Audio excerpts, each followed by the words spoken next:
Mr. President, I suspect you don't want my colleagues and I to rely on leaks until next week. So I'd like to ask you about... Why stop now? Well, perhaps you'd like to help us set a new stage in our relationship by telling us where you stand on your decision on Afghanistan. You had what we were told was your final meeting last evening.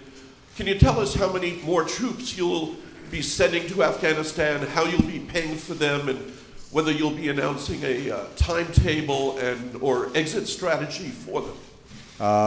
Mark, I will be making an announcement to the American people about how we intend to move forward. I will be doing so shortly. I think that the review that we've gone through has been comprehensive and extremely useful, and it's brought together my key military advisors, but also civilian advisors.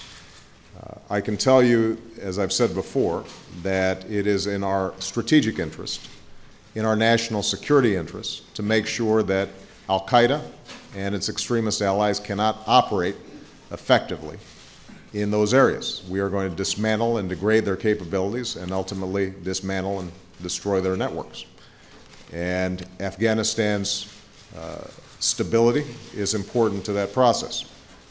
I've also indicated that after 8 years, some of those years in which we did not have, I think, either the resources or the strategy to get the job done, it is my intention to finish the job.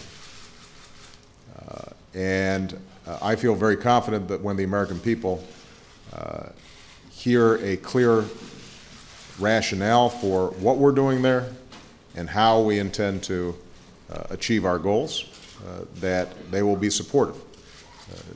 Now, I think it's worth mentioning, since I'm with the Prime Minister of India, that this is important not just to the United States, but it's important to the world. And that the whole world, I think, has a core security interest in making sure that the kind of extremism and violence that you've seen emanating from this region is tackled, confronted in a serious way. Now, we have to do it as part of a broader international community. And so one of the things I'm going to be discussing is the obligations of our international partners in this process. It's going to be very important to recognize that the Afghan people ultimately are going to have to provide for their own security. And so we'll be discussing that process whereby Afghan security forces are properly trained and equipped to do the job. And it's going to be important to recognize that in order for us to succeed there, you've got to have a comprehensive strategy that includes civilian and diplomatic efforts. So I think that's a sufficient preview to last until after Thanksgiving, Mark. Tuesday, good sir. After Thanksgiving.